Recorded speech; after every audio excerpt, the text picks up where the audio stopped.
لله نحمده ونستعينه ونستغفره ونؤمن به ونتوكل عليه ونعوذ بالله من شرور أنفسنا ومن سيئات أعمالنا من يهده الله فلا مضل له ومن يضلل فلا هادي له ونشهد أن لا إله إلا الله وحده لا شريك له ونشهد أن محمدا عبده ورسوله صلوات ربه وسلامه عليه وعلى آله وأصحابه ومن دعا بدعوته إلى يوم الدين. أما بعد, dear brothers and sisters in Islam, Assalamu alaikum wa rahmatullahi wa barakatuh. Last week we discussed in a lot of detail the question of what? What did we talk about last week? Jama'ah. Yes, we spoke about having a second Jama'ah in the same masjid. And we gave the dalail, the proofs of all the, in the life of Muhammad ﷺ and the Sahaba, and also we gave the viewpoint of Imam Shafi'i, Imam Abu Hanifa, and also Imam Malik. But the one viewpoint we left out was the viewpoint of Imam Ahmad ibn Hanbal, which the writer of the fatwa didn't refer to. So I went to a book which I'm sure all of you must have read about. It's called the Al-Fiqh ala al-Madad al-Arba', the law in accordance with the four schools of thought. The only drawback about this book is that it doesn't give you the proofs. It just gives you the view of the madhab. It's a summary of the view of the madhab. And I don't actually have a quote from this particular book, but I do this in a bit of a hurry, so I thought, well, let me at least come back to you and tell you what Imam Ahmad ibn Hanbal, or the interpretation of this man of what Imam Ahmad ibn Hanbal said. Imam Ahmad ibn Hanbal, this is not what he said, this is the summary of his view of the Hanbaliya school of thought, the Hanbali school of thought. إذا كان الإمام الراتب يصلي بجماعة فيحرم على غيره أن يصلي بجماعة أخرى وقت صلاته. First of all, he says that if the Imam al-Ratib, the appointed Imam of a masjid, is making Salat al-Jama'ah, then it is haram, Makhluk is what haram, then it's haram for any other person to make a Jama'ah while the Imam of the masjid is making Jama'ah. In other words, if the Imam is making Salah here, then it's not allowed for another Jama'ah to be made in the same masjid. Imam, it's not allowed for Maghrib to be made here, and somebody decides to let Maghrib at the back there while the Imam is busy making Maghrib Salah. It says Imam Ahmad ibn Hanbal, of course, as you know, was a student of Imam Shafi'i. He was the illustrious student of Imam Shafi'i. Secondly, he says, كما يحرم أن تقوم جماعة قبل صلاة الإمام الراتب. Similarly, it is haram, forbidden, for a jama'ah to be made before the imam of the masjid is made jama'ah salah. So, say for example, we're going to make Isha salah now. So, the imam delays. It is not allowed for another jama'ah to come and say, well, we can't wait for the imam of the masjid to make salah, so we're going to make jama'ah. In terms of Imam Ahmad ibn Hanbal, that's haram. Because you are trading or you're going against, or you're usurping the rights of the imam of the masjid.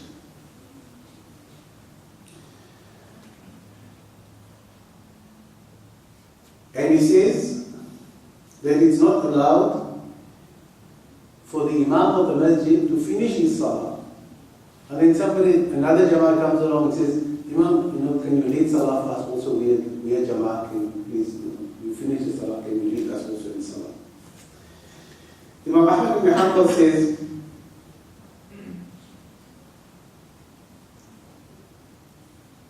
أما وإمامة غير الراتب بعد إمام إتمام صلاة فجائزة من غير كراهة.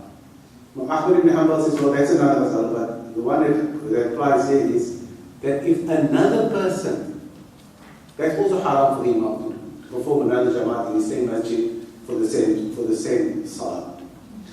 But here comes the sentence which I want to read to you. أما إمامة غير الراتب. As for the establishment after the salah has been finished, of a man who is not the imam. Otherwise, people come into the masjid and they select one of them and they make another maghrib. As we are speaking, somebody goes to the back room and he makes another jama'ah. What does Ahmad bin Hanbal say about it? He says, فَجَائِزًا مِنْ غَيْرِ كَرَاهَةٍ. He says it is allowed without it being repugnant. إِلَّا فِي الْمَسْجِدِ الْحَرَامِ وَمَسْجِدِ النَّبَوِيِّ. Except in two masjids. In the Masjid al-Haram and the Masjid al-Nabawi. Even there, he makes an exception. He says, if a person has an excuse for making another jama'ah in the Masjid al-Haram or the Masjid al-Nabawi, a good excuse, for example, and he gives the example, كَمَنْ نَامَ مِنْ صَلَاةِ الْإِمَامِ الرَّاتِبِ بِالْحَرَمَيْنِ. For example, he was sleeping, and that happens a lot, see people sleeping. He was sleeping while the Imam in the Haram was making salah. So he wakes up, and it will be allowed for him, says Imam Ahmad bin Hanbal, to make another jama'at in the Haram, without it being repugnant or abominable, or as we call it, makruh. So we can see here that Imam Ahmad bin Hanbal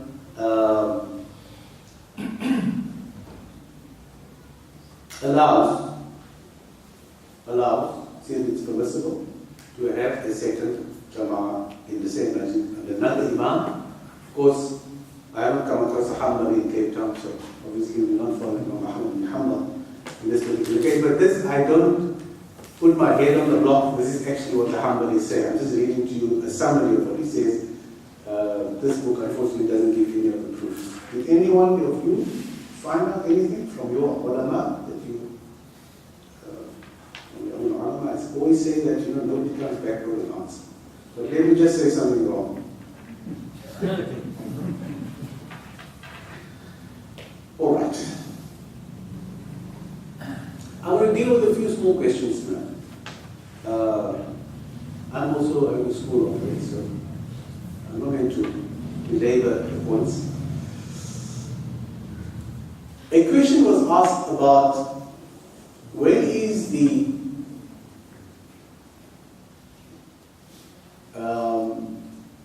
what is the time of Aisha?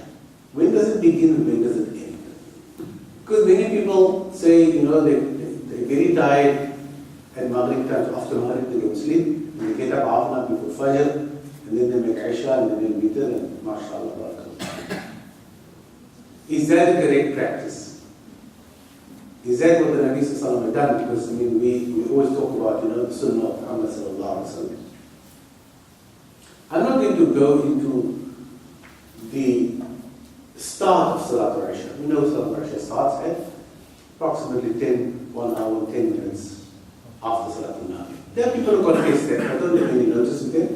This is sort of casting stone. Since we here in Cape Town, at least, we make it 1 hour. Of course, the Hanafis has a time which is a little bit further away than that, but here we generally make it that time.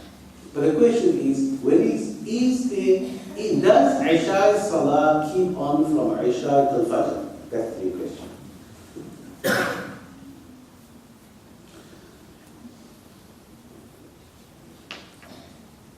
Imam Nisai, rahimahullah, reports from Abi Sa'id al-Khudri, قال صلى بنا رسول الله صلى الله عليه وسلم المغرب. Abu Sa'id al-Khudri radiallahu anhu says, the Nabi sallallahu alaihi wasallam prayed with us Salat al-Maghrib. ثم لم يخرج إلينا حتى ذهب شطر الليل. And then he didn't come out from his house until half of the night had passed.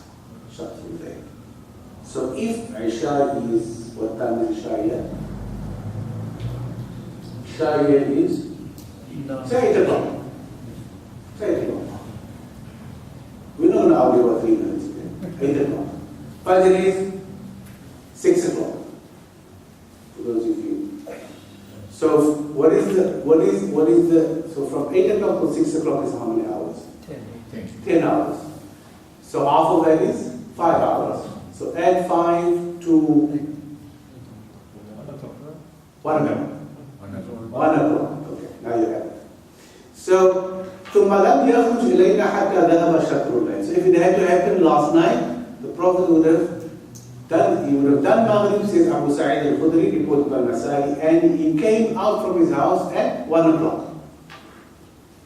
فخرج فصلى بهم ثم قال. So Nabi Sallallahu came out and he made Salatul Isha at that time. And he said to the Sahaba, إِنَّ النَّاسِ قَدْ صَلُّوا وَنَامُوا. Nabi Sallallahu said, people have prayed and they are sleeping. وَأَنْتُمْ لَمْ تَزَالُوا فِي صَلَاةٍ مَنْ تَغَرْتُمُ الصَّلَاةِ. Except for those, of course, who were with the Nabi in the masjid, Nabi Sallallahu said to them, and you are in Salah as long as you waited for the Salah. So don't think you are not making Salah. If you sit, and I always think about the people when they come for Jum'ah Salah. When people come for Jum'ah Salah, I sometimes think, let them speak, people can speak to each other and have a conversation. And when the lecture starts, we can speak. But in reality, the Nabi Sallallahu said, you are in Salah, like we are now sitting here, we're listening to the lecture, and we're in Salah. Nabi Sallallahu said, وَأَنْتُمْ مَا تَزَالُوا فِي الصَّلَاةِ مَنْ تَغَرْتُمُ الصَّلَاةِ. You are in Salah as long as you're waiting for Salah. Remember? So when you are waiting for Salah, try and make dhikr. Try and do something which is beneficial, or speak something which is beneficial. Don't just have a conversation, especially in the masjid. وَلَوْلَا ضَعْفُ الضَّعِيفِ.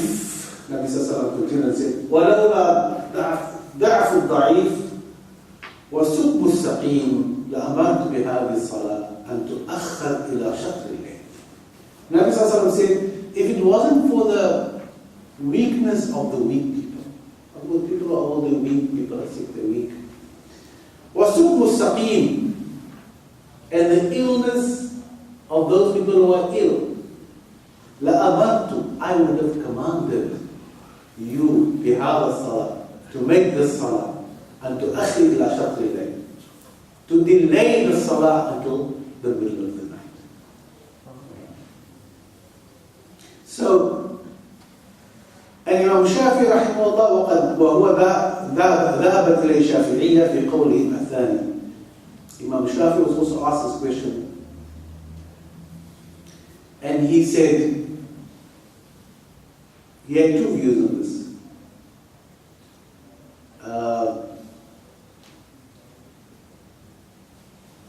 Let me see. I'll bring it back now. There is also a riwayah that the Nabi Sallallahu Alaihi Wasallam delayed the Isha Salah until a third of the night. But the most authentic is that he delayed it most of the time, if you want, until the middle of the night. And also, the words of Umar ibn Khattab when he reinstituted the Salatul Taraweeh. He said that I wish, at Isha Salah, when Isha was finished, he said, I wish people would go to sleep now. And I wish they would get up in the middle of the night, 5 hours, and make Salatul Taraweeh at that time, because that is the best time to do. So yes, the ulama gathered from this hadith that is probably the last part of Isha Salah.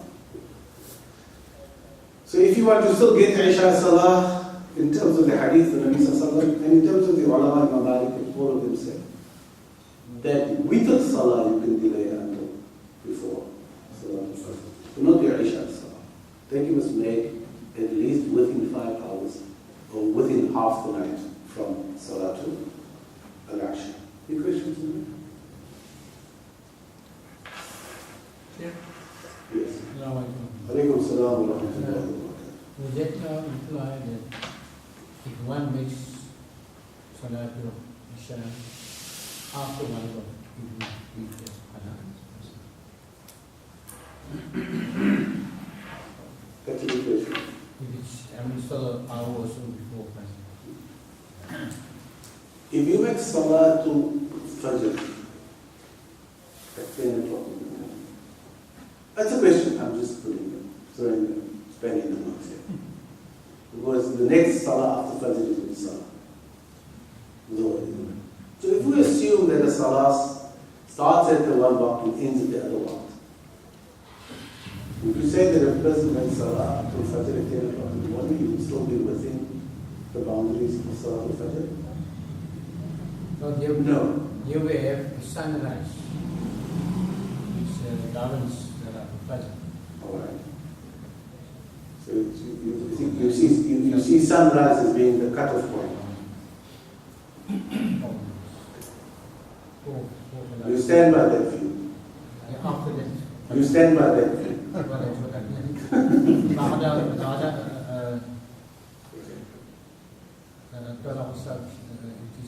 To Lord Shams, when the sun comes up. All right, now what if you in the North Pole and the sun never sets for 6 months? Well, I believe that they go to the nearest normal Okay. time. All right. Is it so? That is how it should be. They should go to the nearest place as some kind of a normal. Yeah. But there would be, I mean, what I'm saying is that there are places where the sun never sets in this. Yeah. At times the sun never rises. So is it about sunrise or is it about time? I don't know. I'm putting all these questions to you and to myself at the same time. I'm trying to catch you. I'm trying to think Well, through. I mean, this is now a normal situation. We are now approaching winter, sun is getting later, and so forth. So we have been almost automatic, you know, that this is the way we have learned and accept. That Fajr ends at sunrise. Yeah, No, Fajr does end at sunrise. No question about it. Yeah. No question about it. Because someone said to you, after Fajr Salah, after Fajr itself, you can't make any Salah until sunrise. So sunrise is a kind of time. When the sun rises, after that, Salatul Fajr is Qada. There's no doubt about that. Unless, of course, you oversleep regularly. And when Fajr regularly at 10 o'clock in the morning. Then, you know, you oversleep and you forget, those two are forgiven. So when you forget and you oversleep and you make Salatul Fajr at 10 o'clock in the morning, then that is what? Ada. That's Ada. Yeah. Yes. But you must make a habit of that. Yes.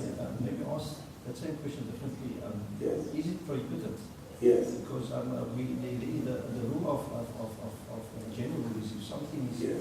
not prohibited, Yes. it's permissible, it's jais. So is it prohibited or not to make it later than after the night? You see, that statement about if something is not prohibited, meaning if the Prophet didn't prohibit it, what would you say? Is that what? Well, that's probably blind. No.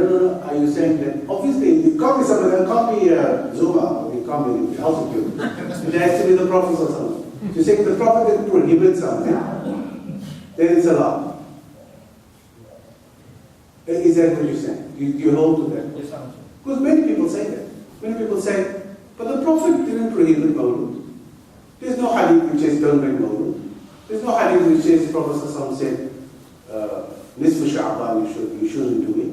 He didn't prohibit it. So what? No, that's very important. That's a very important say. I like it. I'm glad that you made that statement. But the Sunnah is divided. It's very important. There's Sunnah, listen to this. There's Sunnah Qawliya, which is the Sunnah which the Prophet uttered with his mouth. There's Sunnah Fa'liya, Sunnah which he did and didn't say anything. For example, he would take wudu and the Sahaba would look at him and they would follow him. What the Prophet would say with his mouth, Sallu kama ra'aytumuni usalli, pray like you see me pray, and they would pray like the Prophet. So Sunnah Fa'liya, Sunnah Qawliya, Sunnah Taqreeriya. You can hear the word Sunnah in front of all of them. Sunnah. They're all Sunnah. Sunnah Taqreeriya is where the Prophet ﷺ, anybody know what Sunnah Taqreeriya is? The Prophet ﷺ confirmed it without saying anything. He confirmed the permissibility of it without saying it's fine. He looked and he smiled and he carried on. All right. He didn't say do it, he didn't say that. Otherwise, it did not forbid it. No. Yeah. Obviously, if he forbid it, it's not part of the Sunnah. Then there is السنة التركية. The first sunnah. Those sunnahs, those things which the Nabi left, never did it. It's part of his sunnah. So if the Nabi Sallallahu didn't do something, you can't say, well, he didn't do it, therefore I can do it. Many people say that because they don't understand the different categories of sunnah. So the fourth category of sunnah is if the Prophet didn't do something, it's part of his sunnah. So if I say to you, I'm not doing it because the Prophet didn't do it, then I'm following the sunnah of Muhammad Sallallahu Alaihi Wasallam. That's very important. People say, but the Prophet didn't say anything about it. But if the Prophet didn't do it, that's sunnah. Because there are many things the Prophet didn't do that we also don't do. And there are many things which the Prophet did, which we never do. Because maybe of change of circumstances. There are many things the Prophet did which you never have done and I've never done and we will never do. I would object to that statement if I was sitting down there and you were sitting here. If my Ustaz said to me that there are things which the Prophet did which I will never do, then I will put up my hands. I'm sorry, Ustaz. Well, I'm waiting for you to say that. For example,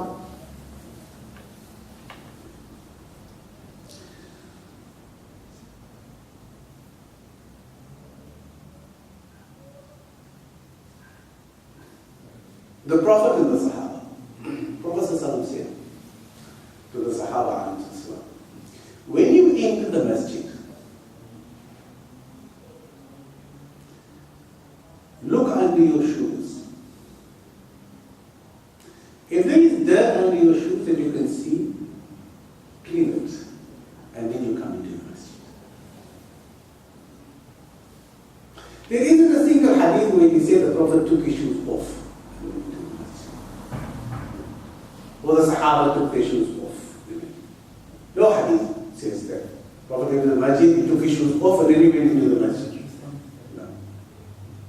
Everybody prayed in their shoes. And why? And there's another hadith that tells you why. That the Bedouin came into the masjid and what did he do? He urinated in the masjid. And what did the Nabi Sallallahu Alaihi Wasallam say? He said to the Sahaba, go get a pail of water and throw it over the urine. So what does it tell us about the masjid and what was on the floor of the masjid? There was just sand on the floor of the masjid. There was sand on the floor of the masjid.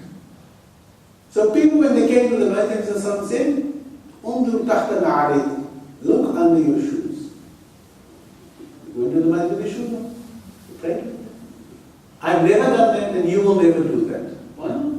Because our times have changed, we have carpets in the masjid. If we should say, well, the Prophet ﷺ didn't take his shoes off, if we should follow that sunnah, then we'll have a problem with the dirtiness of the carpets of the masjid.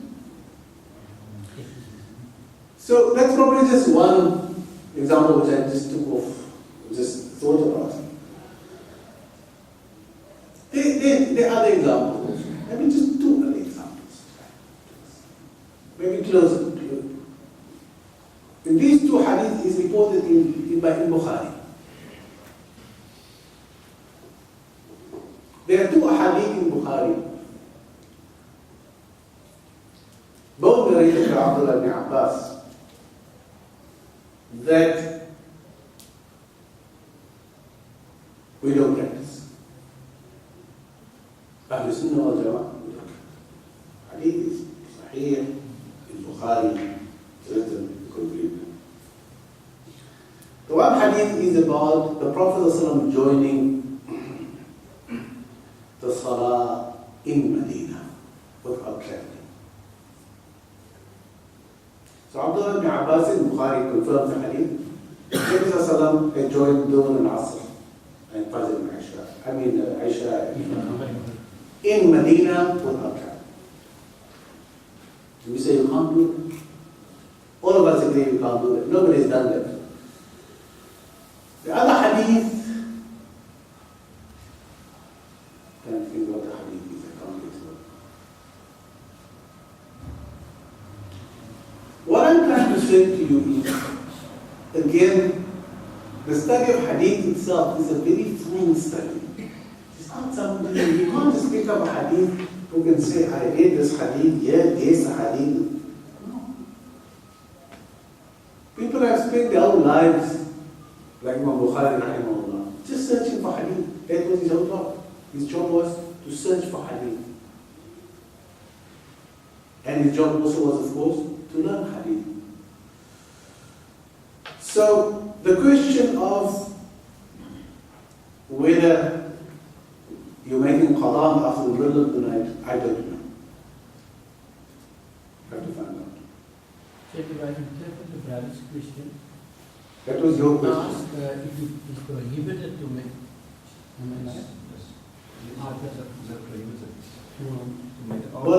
Both your questions are exactly the same. because no, what that says here, say if one hasn't performed the Waqf Isha You have to perform. and it is 1 o'clock, You have to perform. then I would say maybe we'll say after 1 o'clock we still make ada or qada, but we must perform the Waqf. You want to agree with you, mashallah? Yes. Mashallah. Now we ask if it's prohibited. No, you can't prohibit someone. If you haven't met someone, then make it immediately when you think about it. No. I think both questions are, in fact, it's a coin with two sides. One is your question, which is a qada, that I don't know. When it's prohibited, no. That question I can answer. Salat or Isha after the middle of the night is not prohibited. Can't be prohibited. But whether it's qada or adaan, that is a question we can answer.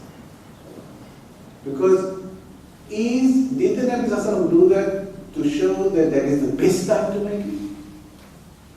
Or did he do that to show that that is the end time to make it? So you know what I'm saying? So I need to read that. I don't know. Alright, unless one of the other alims know the answer.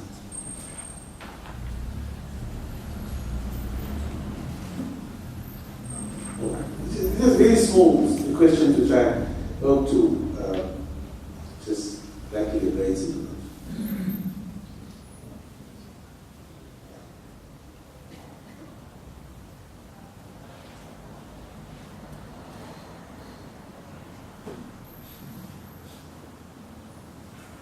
And this is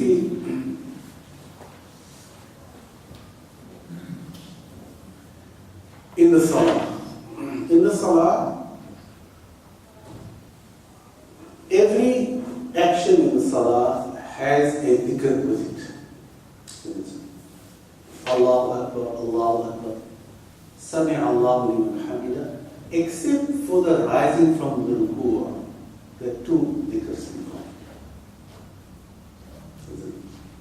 Sami Allah wa liman hamida and Rabbana lakal hamd. Now, what is the duty of the muqtadis or the jama'ah as far as those two adhkar is concerned?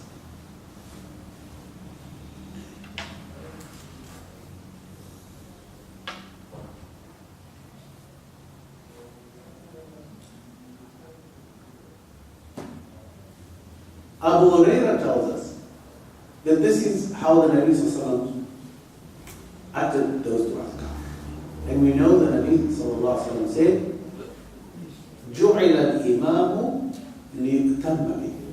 Allah subhanahu wa ta'ala has given us imams in the salah so that we may follow the imam.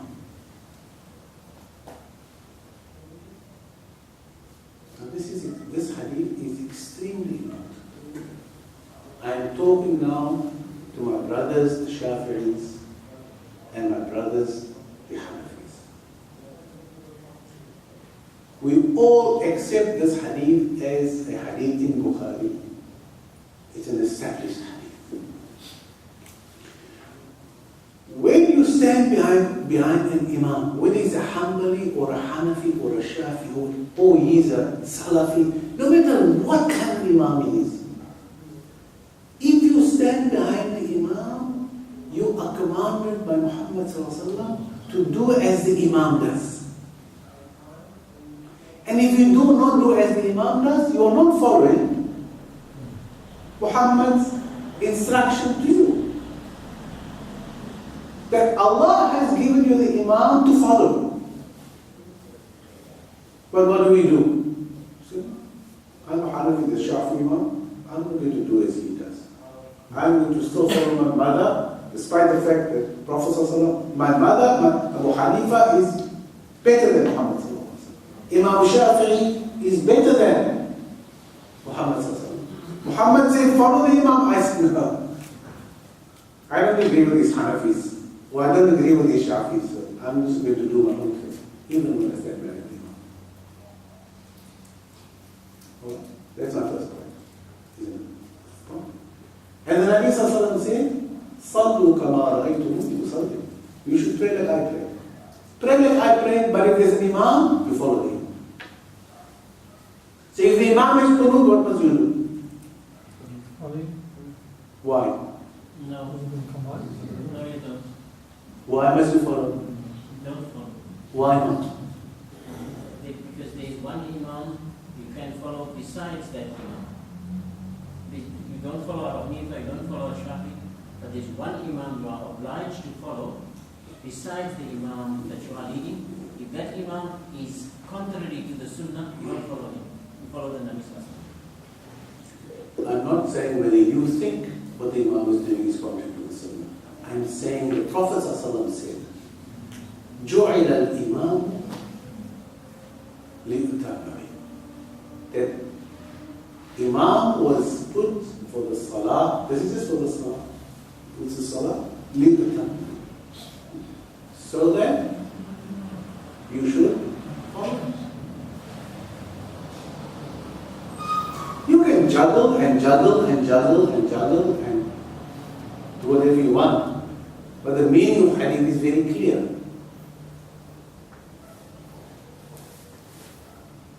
And we do follow the Imam. But we follow the Imam in terms of what you say is, there are some things which I won't follow him in. I'll follow him in raising his hands and making the ruku and the sujood and sitting in the tashahud and making assalamu alaikum. But when it comes to certain things which I think is not part of the Sunnah, I'm not going to follow him. And the Prophet didn't give you that choice, unfortunately.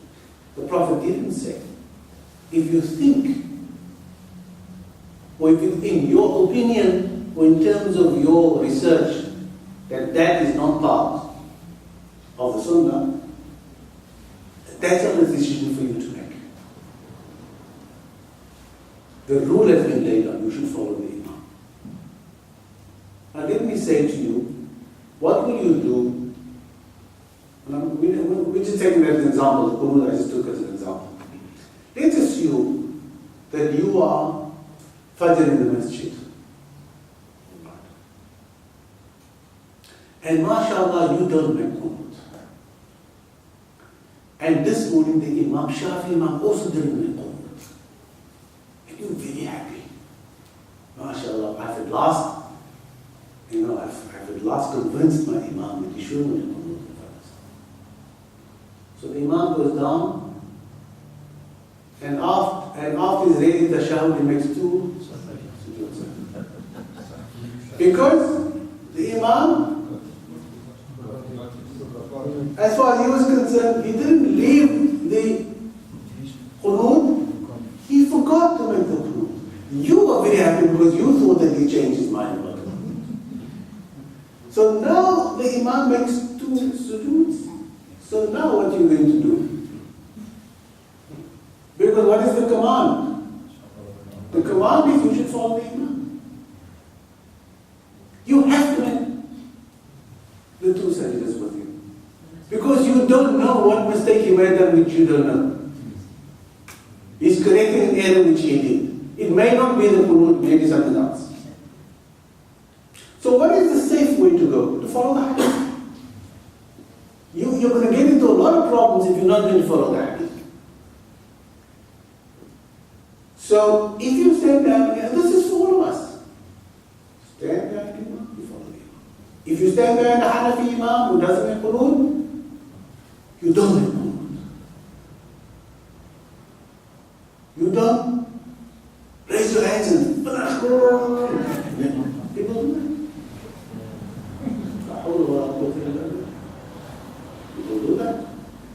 And we shouldn't do that. So if the Imam, even after the Salah, makes dua, you simply make dua. If he doesn't, khalas, you get up. Until one day you become an Imam. And then you can do all the things which you wanted to do. That choice. And you'll see how difficult it is to do that. I'm not saying I'm not saying that you shouldn't do what you should do. What I'm saying is there's a lot of decisions you have to make that goes with not doing what you used to do. If you're Imam of a Jama'ah, if you're a single person, if you're a Muqtadi, it's easy, you can go to Masjid X or Masjid Y. But for me, for example, to change, or any other Imam, to change something or not do something that we've done for a long time, not easy. So just as, I'm going to give you a chance to ask you next. So, I want to come back to, I'm going to tell you what we should do with Sami'a wa Muhammad Rabbana wa Qur'an. But I was just thinking about something else. And it's probably a hackneyed topic as far as you and I are concerned. I always talk about the Lord, the Nisfu Sha'ban, all these bid'ahs that we practice. And of course, there's a big number of my colleagues who totally disagree with me. And they disagree with me on the fact that these are bid'ah by saying that it is a bid'ah hasanah. They say, what do they say? That should settle the argument as far as it is.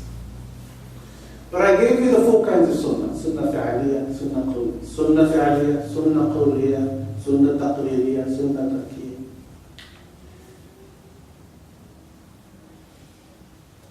There is bid'ah madhmuma. Bad bid'ah. Bid'ah hasanah. Is it still bid'ah? You still hear the word bid'ah? Bid'ah madhmuma, bid'ah hasanah. It's not sunnah hasana, it's bid'ah hasana. It's bid'ah madhmuma. The same name applies to both. Sunnah taqririyah, sunnah qawliyah, it's sunnah. Bid'ah hasana, bid'ah madhmuma, it's also bid'ah. Both is bid'ah.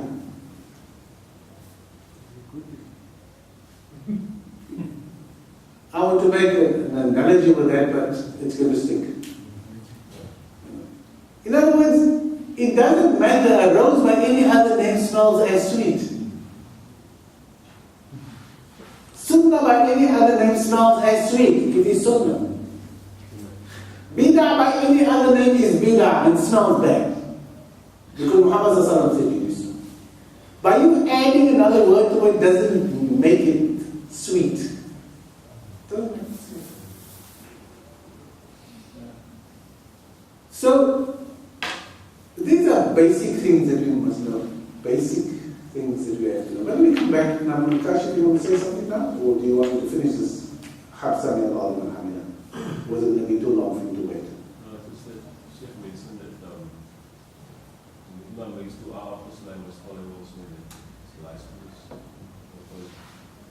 You disagree with that? I said this are lies please. All right. Now, Kashif says that you don't have to follow the Imam because the Salah is finished. Not to follow him, Salah is finished, you can do that. Yeah.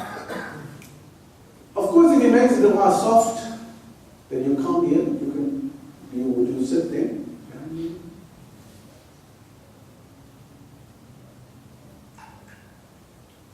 It's a valid question. If the Imam follows the rules as you would say, Prophet didn't make the salah, didn't make the dua loud, so if he sits there and he doesn't make the dua loud. Well, it's not the dua, it's just that the command is pertains to the leading of the salah. So when the Imam makes taslim, the command is performed. So That's a good topic for next week. After that is What happens after Salah? now some else. Okay. Let's leave that. Maybe you can read up on that next week. That's an interesting subject, I think. What does the Sharia say about after Salah? Okay. We look at it as something we can look at. Let's look at Sami Allah, because this is what we do every day. It's a very simple answer to this.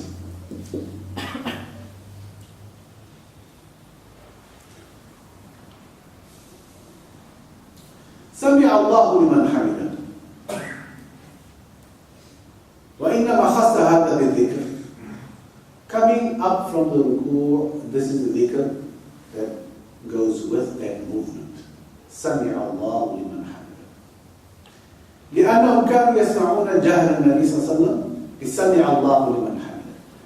And the Sahaba says that because the Nabi said this loud, everybody said سمع الله لمن حمده. Why? Because the Prophet said, you do what I do. Sallu kama ra'aytum. If I say something, you say what I say. If I say Allahu Akbar, you say Allahu Akbar. So because the Nabi said loud, Sami Allahu liman hamida, all the Muslims behind the Nabi said, Sami Allahu liman hamida. Now, فَإِنَّ السُنَّةَ فِيهَا أَنْجَاهِ. Because the sunnah is, the Prophet said it loud. So everybody behind the Prophet should say it loud.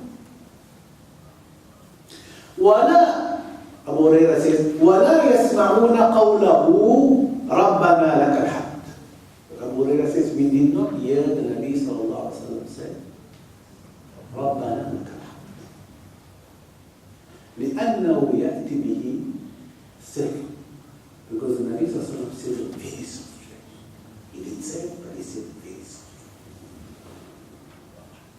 وكانوا يعلمون and used to teach us صلوا كما رأيتموني يصلي is the same, repeating what I said, pray like I pray. So the Sahaba says that the Imam and the Ma'mun, the Imam says Sami Allahu liman hamida, with those who stand behind him all say Sami Allahu liman hamida. The Imam says softly Rabbana lakal hamd, and the Ma'mumin say loud ربنا لك الحمد. Nabi Sallallahu said it softly. But those, because the one is a response to the other one. And the response is for the mu'mineen to say, ربنا سمع الله لمن حمده means Allah hears your praises. Allah listens to your praises. And ربنا لك الحمد means to you, Allah, belong all praise. So when the Imam says, Allah hears when you praise Him, Allah hears when you praise Him, then what do we say? Rabbana lakal hamd. Oh Allah, all praise belongs to you.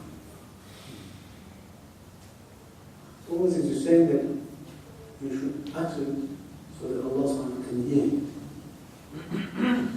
So the rule is, the Sahaba did it this way. The Nabi Sallallahu said, Sami Allahu liman hamida, everybody said Sami Allahu liman hamida. The Imam would say, Rabbana lakal hamd. And the Jamaat would say, loud, Rabbana lakal hamd. And of course, you know the man who said, Hamdan kathiran tayyiban mubarakan fi. He added, he was so enamored with praising Allah in the Salah that he carried on with the praise and he said, Hamdan kathiran, abundant praise, mubarakan. Blessed, abundant praise. Hamdan kathira mubaraka. Tayyiban. Pure praise. Hamdan kathira tayyib mubaraka. As he says, I put into abundant, pure, and blessed mubarak praise for Allah. But of course, the Nabi turned around afterwards. And he said, who said that? And nobody said anything. Because they were scared that he was going to chastise them and say, you know, you add to the salah, what right do you have to add to the salah? And eventually the man called up and he put his hand and said, Ya Rasulullah, I said so. Nabi Sallallahu said, do you know the angels was rushing and they were vying with each other and competing with each other. We shall take it from you and take it to Allah. And this is authentic. I'm not saying it means that now we can just shout behind the Imam, takbir or whatever, while he's doing salah.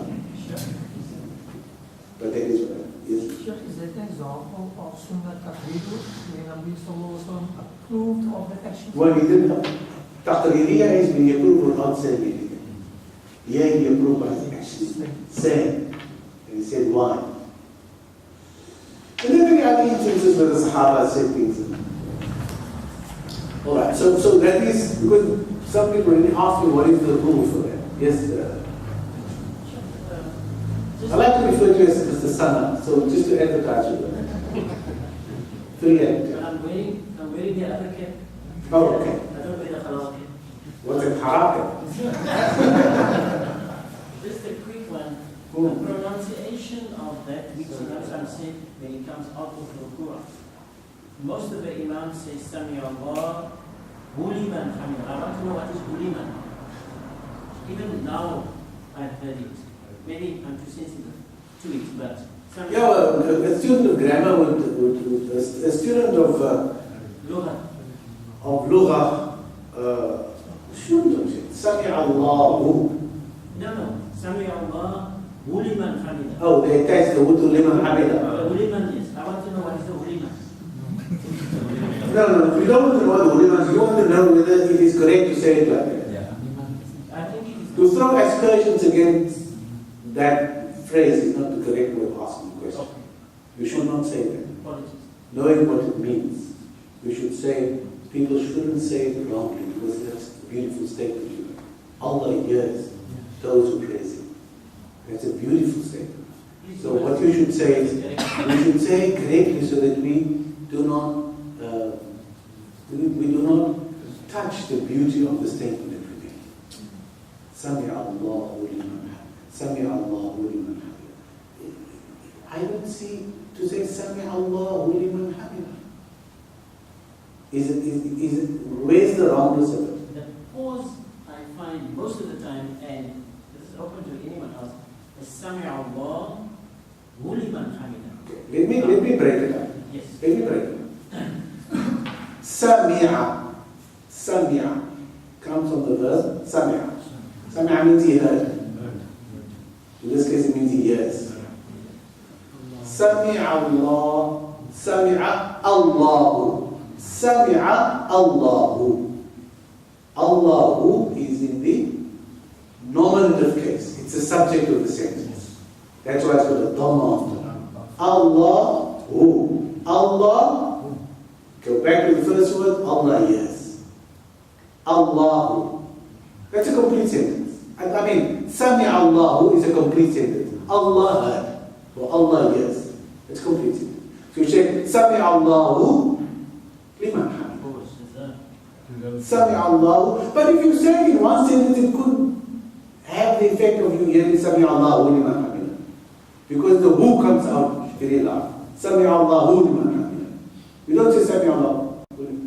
Sami Allahu. Because you Sami Allahu liman hamid, it sounds like you say liman hamid.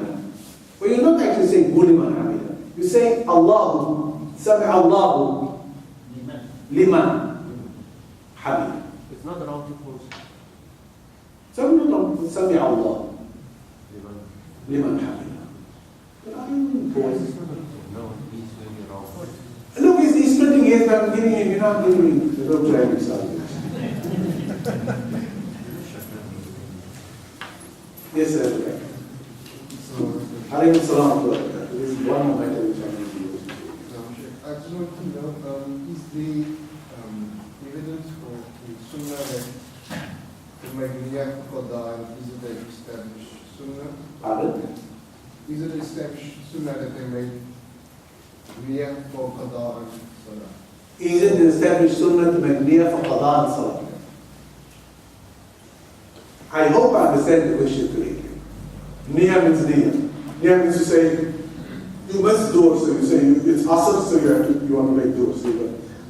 So should we say, نويت أصلي فرض صلاة الظهر 4 ركعات بسبب القبلة في قضاء not أداء لله تعالى. Is that what you're saying? Now, I'm asking, is the evidence in Sunnah that in the Sunnah that was a practice to make niyyah for qada? The question of niyyah is a question of ikhtilaf amongst the scholars.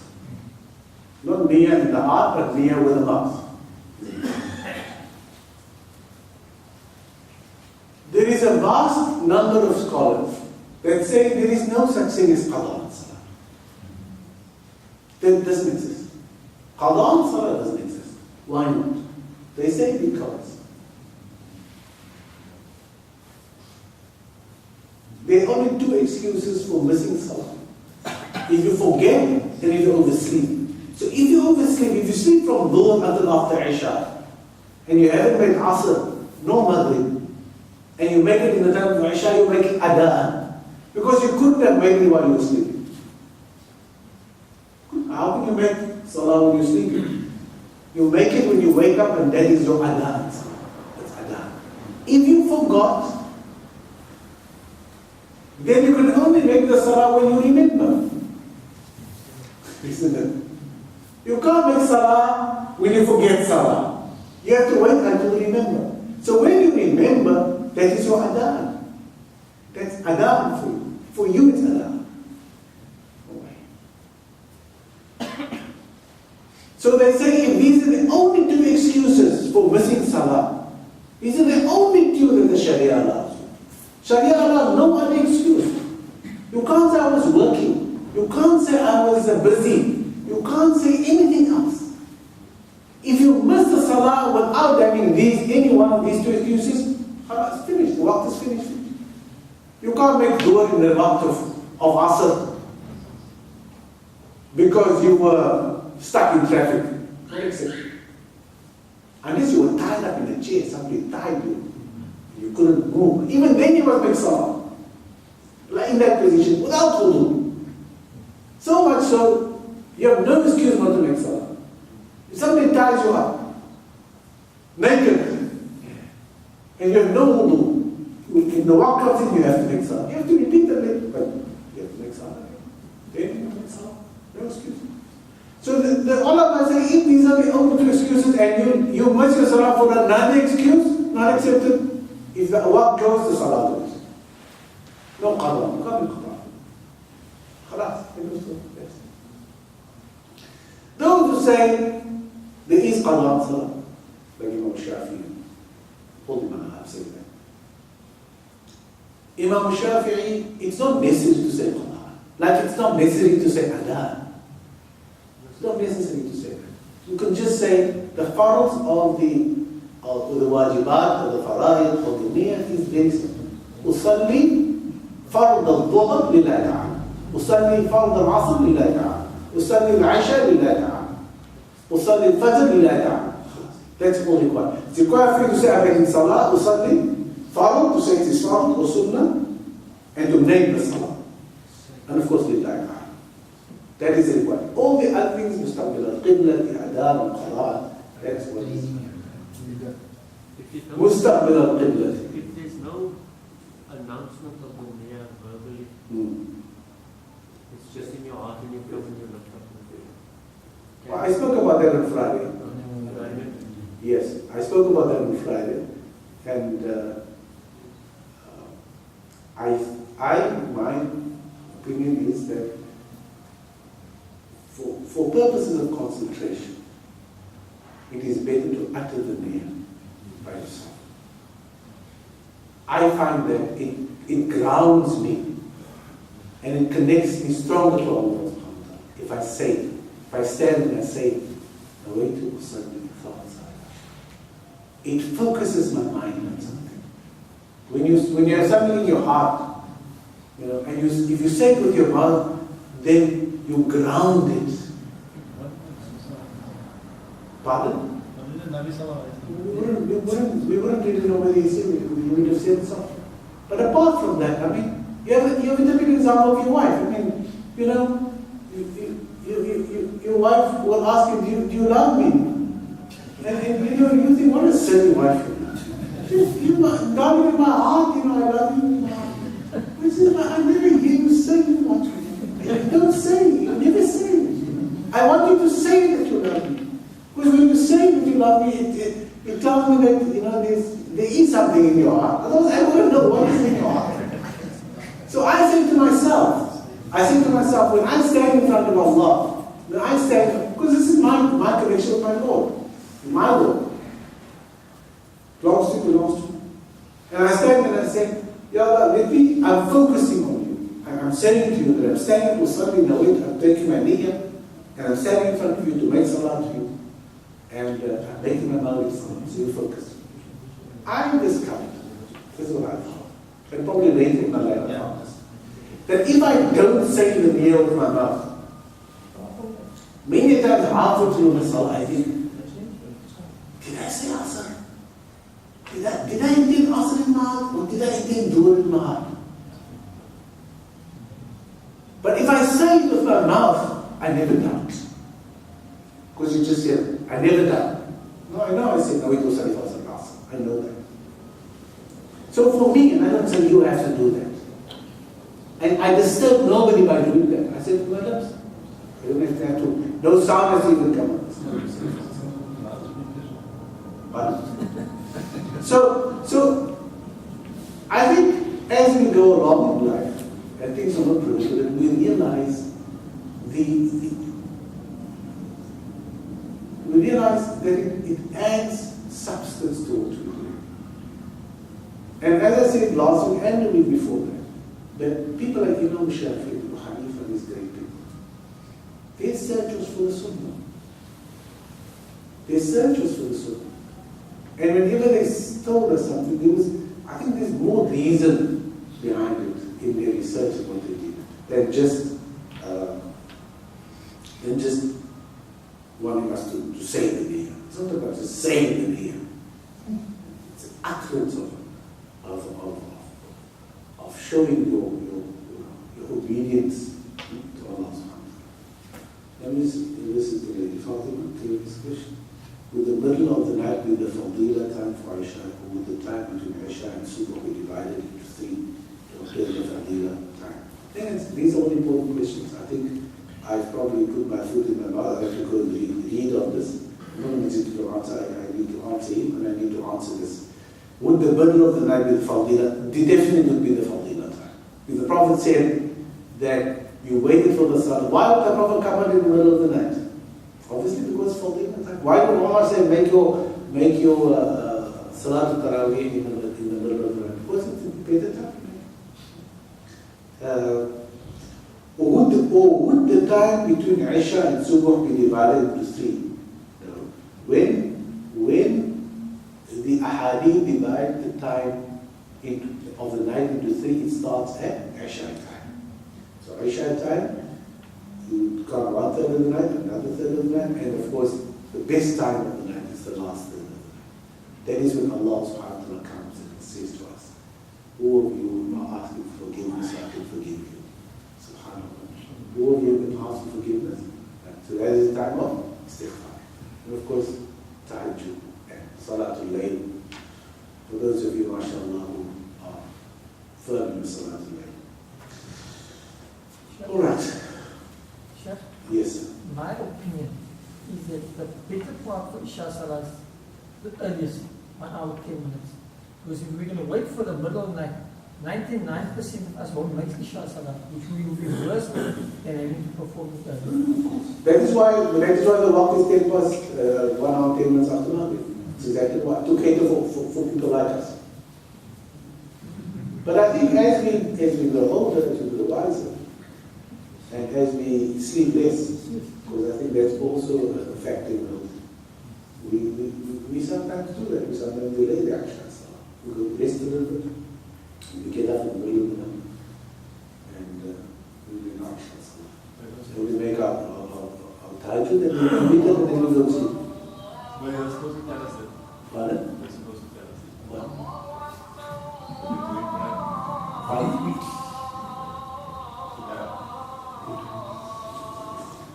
You're supposed to tell us those things you're doing right. No, I don't do those, but I'm saying those those of us. I didn't say I. I don't make my, you know that you say that I don't make my shine look. I make my shine. I can. What time is 12? No, I mean at the beginning of the month. I'm not, I tried, but I haven't done it yet. Yes. Why don't the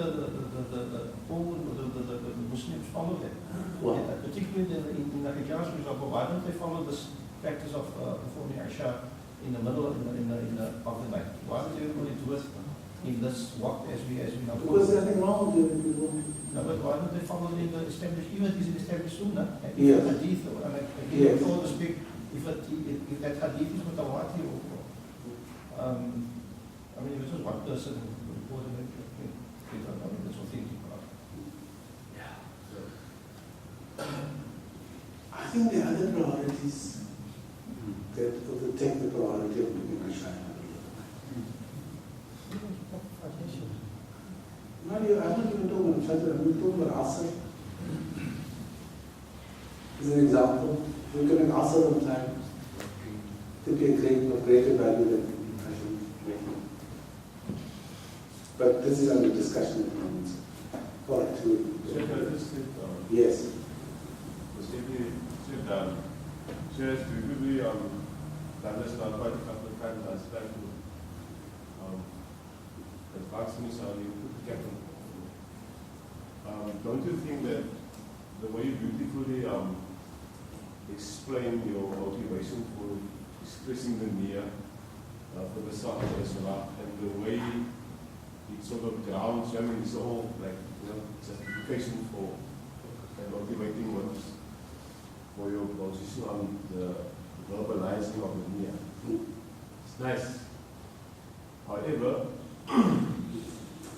it might open the door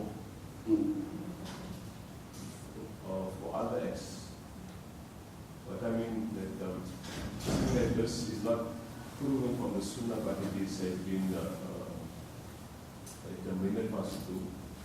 But not proven from the Sunnah that the niyyah doesn't come from, it's always been found, we know that, right?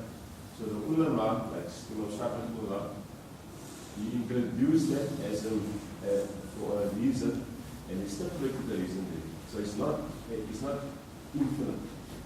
It's restricted. The same like, I'm just saying what is found there. The same like the dua, the verbalizing the dua in Jama'ah. It's for teaching. We teach now for 400 years from the beginning to now. We haven't stopped teaching. So we're not even have a chance to execute for the Sunnah. So the same way, I'm just saying that if we allow this now, and say 5 is under this, I take this whole thing, so 5%, als die guys is van my okay, so and as soon as say, tomorrow we also going to beautify the other acts. So I think it's now what my view is that should we consider, for the sake of establishing the Sunnah, to be consistent in what we do in our methodology, because this now shows a sign of inconsistency. So we say we seek the Sunnah, we seek the truth of it, and when we embrace it, and we adhere to it. I hear what you're saying. You're saying that by verbalizing the Sunnah and opening the door to niyyah, opening the door to people saying other things. Yeah, because now they also justify what they're doing because. But that's not an innovation which I started. Not something which I'm saying. I'm saying Imam Shafi'i, that is part of his madhab. He said what places in the heart and the But it wasn't called the stone that you should do it. No. See what I'm saying? You have a choice. But I don't think saying of the niyyah has introduced anything else into the deen for the last 1,000 years since Imam Shafi'i. I don't think people say it's because of the niyyah that they're doing that. It's because Imam Shafi'i said it's the niyyah. I think we need to separate between those things which directly lead to bid'ah and those things which don't. That has a life of its own when people do it. But you're right. I mean, there are doors that we should not open. I agree with you. But I think we should not close all the doors and say, well, we need to close all the doors because the one door. No, but you said, Faaik said something. Sheikh Faaik is nobody. He's also Sheikh Faaik. I mean, Faaik is nobody. Don't take him seriously. Unless he quotes from the hadith of the Nabi. Don't take him. My job is to teach, but more to, as you're doing, to open the minds and to talk and to discuss and to have insight into what we're doing and why we're doing certain things. And I'm happy that you people made a contribution. I'm happy Kashi was happy, the people who ask questions and say things that they want to say. I'm really happy with that because that is what happened in the time in the time of all the scholars. We now live in a different time when people don't ask questions. Let's say Sheikh Faaik the Chopper says, right, or Sheikh Shaikh or Allah Rahmu or Sheikh Nazim or whatever, they say, we don't refer to Imam Shafi anymore. In any case, we say, I learned by Maulana so-and-so, Sheikh so-and-so, that's my ustaz. I used to say in my time, I'm a Shafi'i. Today I'm not a Shafi'i anymore. Today I say, Sheikh Al-Bani is my ustaz. Sheikh Imam Ghazali is my ustaz. Sayyid Abdul Qadir Jailani is my ustaz. At least, people used to say, Imam Shafi is recognized mujtahid. A recognized mujtahid. So at least we have that. We've not left that part of our estate, we've just left it. Alright, so next week, inshallah, Fatima, I will answer the question and inshallah I'll try to find the answer for the other question. I also want to, I've also been asked to do something else, and that is to, this is a long time people have been saying and asking about this for a very long time. What is the authentic history of Islam after the time of Sayyidina Ali? We all know the history of the Nabi Sallallahu Alaihi Wasallam, of Sayyidina Umar, Sayyidina Abu Bakr, Sayyidina Uthman, Sayyidina Ali. But there seems to be a blank page after Sayyidina Ali. So, next week, inshallah, I'm going to just very lightly discuss. More give you, it won't be a history lesson, it will be a discussion lesson. We will look at what happened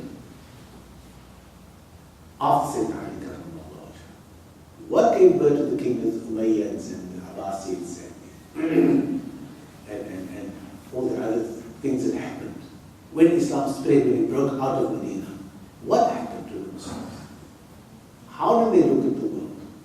But we look at actual events as to what happened.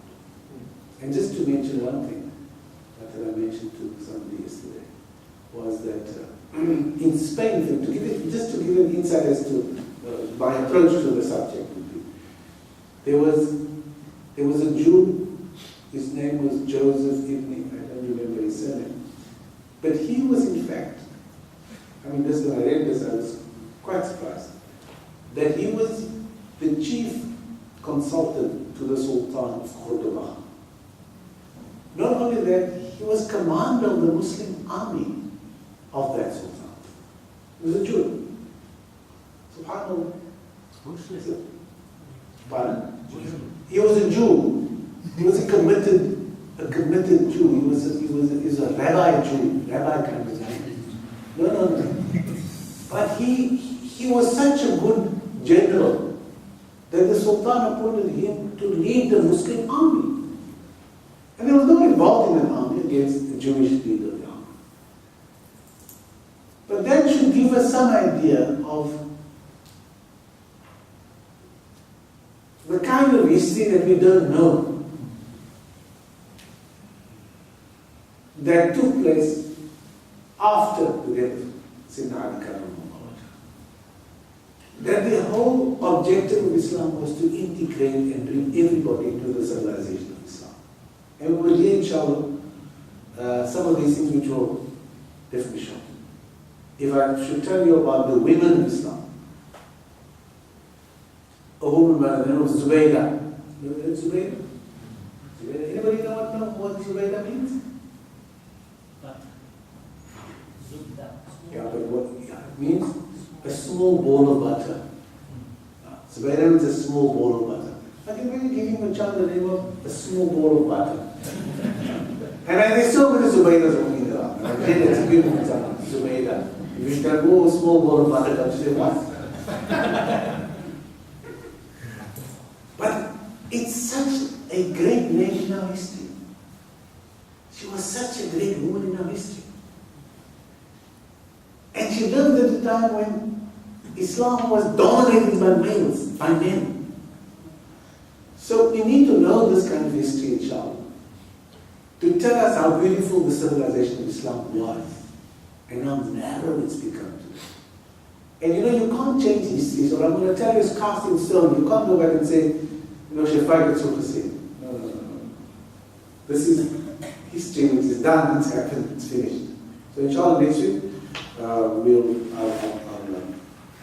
I'm not going to talk about the Crusades and all that stuff. You know all that. I'm talking about things I think you don't know about. There's still the reasons, inshallah, that I will highlight, inshallah. Does that mean we are shelving the conformance, or are we finishing? We do what? Are we shelving the conformance in the Salah? No. We're not shelving it. We're giving ourselves a break from the serious discussions. And that's the prerogative of the teacher, he will decide. Unfortunately, in an open forum like this, the teacher has the right to say, well, next week I'm going to talk about such. But no, we will. In fact, I was going to talk about this little book which I brought with, this Nail al-Tar. I'm sure you've heard of Imam Sheikh, who's a great jurist. I was going to introduce another 4 weeks of discussion on your following the Sunnah topic. But I thought I want to give you a break and me a break. Most people are saying it's getting a bit too heavy for him. So let me give him a break. Let's do a bit of Zubayda's history. And it's always a good way to talk about good women in Islam.